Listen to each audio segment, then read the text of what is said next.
Hello and welcome back to learn English live. आज के इस वीडियो में हम डिस्कस करेंगे रेस्टोरेशन एज। रेस्टोरेशन एज का जो टाइम लाइन है इट इज़ रफली फ्रॉम 1660 टिल 1688 AD। इस वीडियो में हम डिस्कस करेंगे historical background of restoration age, then we will see literary features of restoration age. उसके बाद हम मेजर राइटर्स और उनके वर्क्स को डिस्कस करेंगे जो कि बहुत ही इम्पॉर्टेंट रहेंगे आपके अपकमिंग कम्पिटिटिव एग्ज़ाम्स के लिए, लाइक UGC नेट और any other set exams.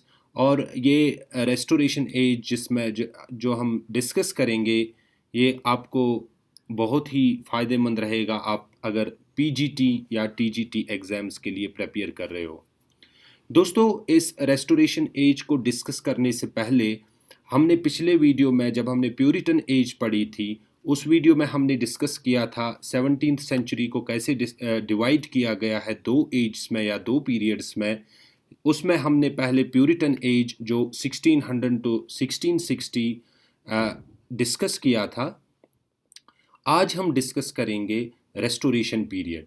But before discussing restoration period हमको पता होना चाहिए क्वीन एलिजाबेथ के टाइम पे जो हमने एलिजाबेथन एज पढ़ी थी उनका टाइम लाइन था क्वीन एलिजाबेथ का 1558 टू 1603 जब उनकी डेथ होती है 1603 में।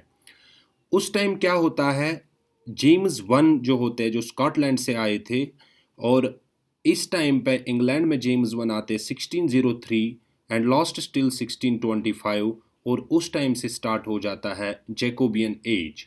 उसको भी हमने डिस्कस किया है, उसमें शेक्सपियर मेन राइटर थे और शेक्सपियर फिर 1616 में उनकी डेथ हो जाती है, वो पूरा हमने डिस्कस किया है। उसके बाद है कैरोलिन एज, चार्ल्स वन जो बेटे होते हैं जेम्स वन के वो आ जाते हैं थ्रोन पे इन 1625 एंड लास्ट टिल 1649। बट दोस्तों कैरोलिन एज में सिविल वार होता है। यहाँ पे कुछ पॉइंट्स थे जो सपोर्ट करते थे चार्ल्स वन को, उनको बोलते थे cavalier points and there were others like parliamentarians. ये जो सिविल वार था अल्टीमेटली इस सिविल वार में एंड हो जाता है जब 1649 में चार्ल्स वन को मारा जाता है। तो 1649 के बाद क्या होता है वो हमने पिछले वीडियोस में डिस्कस किया है। एक इंटररेग्नम आता है जो 1649 टिल 1659 लास्ट होता है और उसमें कोई किंग नहीं होता है, कोई मोनार्क नहीं होता है and there is one parliamentarian जो ओलिवर क्रॉमवेल होता है एंड प्यूरिटन्स जो यहाँ पे रूल करते हैं।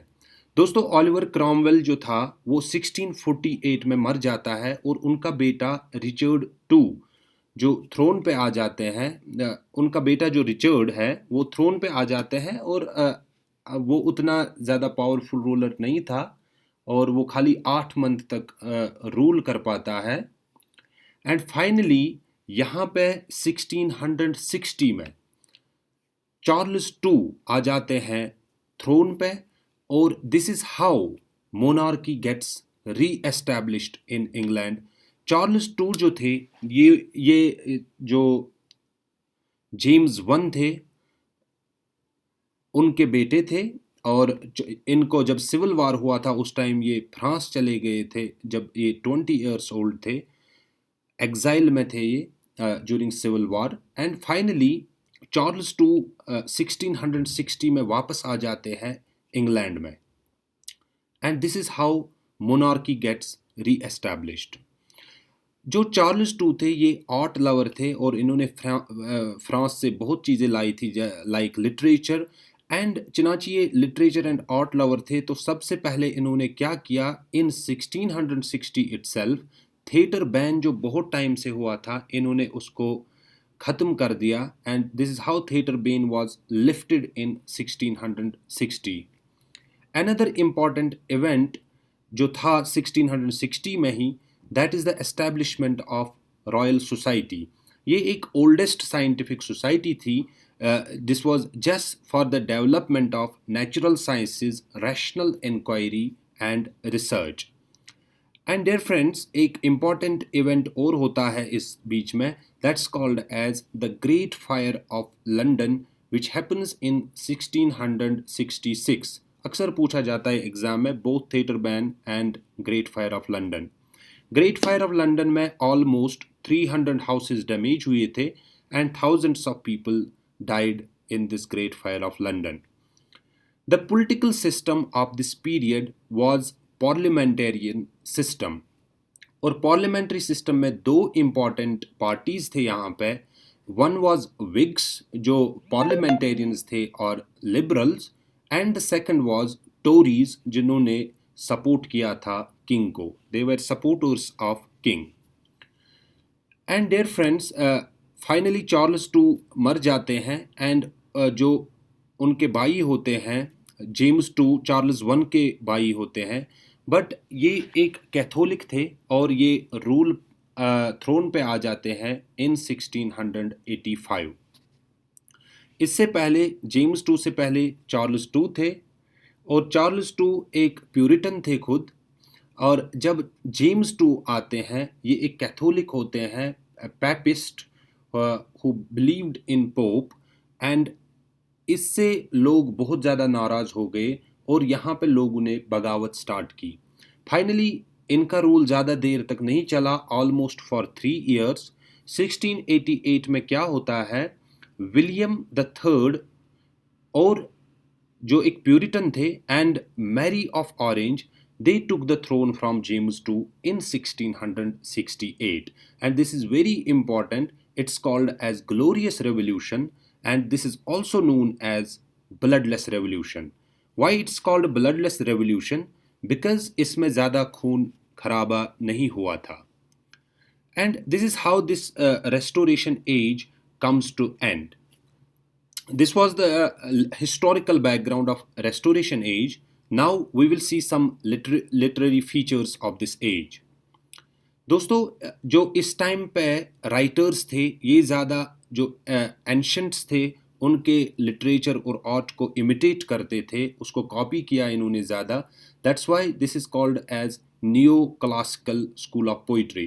दे just imitated the rules of great classical writers and ignored the importance of the subject matter.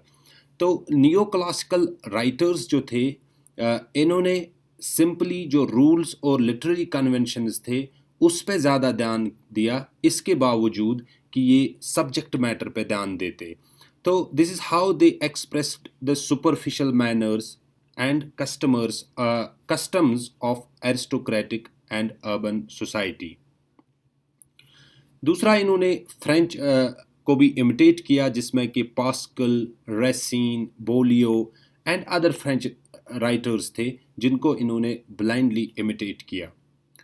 दोस्तों फ्रेंच इन्फ्लुएंस जो है ये हमें देखने को मिलता है जो यहाँ पे रेस्टोरेशन एज में थे. कॉमेडी ऑफ मैनर्स जो कि ड्राइडन, कॉनग्रीव, वाइचरली इन्होंने लिखी थी, और such French influence is also responsible for the growth of opera. और इन्होंने अपनी वर्क्स में रियलिस्टिक पिक्चर दिखाई corrupt court and corrupt society की, और जो चीज़ें ये देख रहे थे ये बिल्कुल वैसे की वैसे लिखते थे. That's how they brought in realism in their literary works. They emphasized vices rather than virtues, and they just saw the externals of man, his body and appetites. They did not see his soul and his ideals. There was another concept during Restoration Age, that is Commedia dell'arte.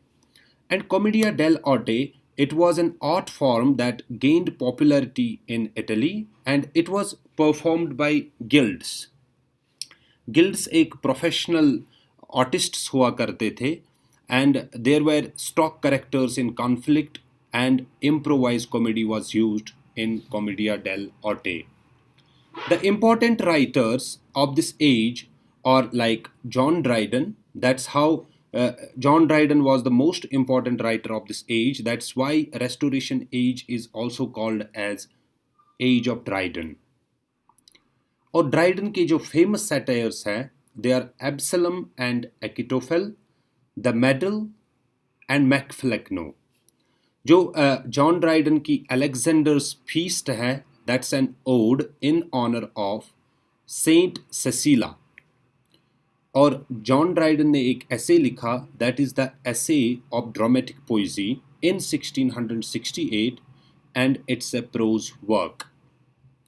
John Dryden के famous plays है Aurangzeb in 1675 and the conquest of Granada and his All for Love, which is a play in blank verse. Another important writer is Samuel Butler, जिनकी famous work है Hudibras, and it was published in 3 parts, first in 1663, 1664, and finally in 1678. Hudibras is written in octosyllabic couplets, and it was inspired by Don Quixote. And dear friends, an important philosopher of this age, that is John Locke, इनका एक famous essay है, that's an essay concerning human understanding, and another works or some other works of John Locke are treatises on government, thoughts on education. Then we have some important diary writers of Restoration age like John EVELYN and Samuel Pepys. John Evelyn की जो diary है इसमें important events है like the great fire of London, जिसको हमने discuss किया, which happened in 1666, and Samuel Pep's की जो डायरी है it opens on January 1st 1660 and continues until May 31, 1669. It has been asked in UGC NET and many set exams time and again. So, dear friends, this was all about Restoration age. I have made a playlist of history of English literature sequence wise. If you are interested, please do watch in sequence wise all the previous videos. And I hope आपको ये video अच्छी लगी हो. And if you like this video, kindly do subscribe and press the bell icon so that you won't miss any update. Happy learning. Thank you.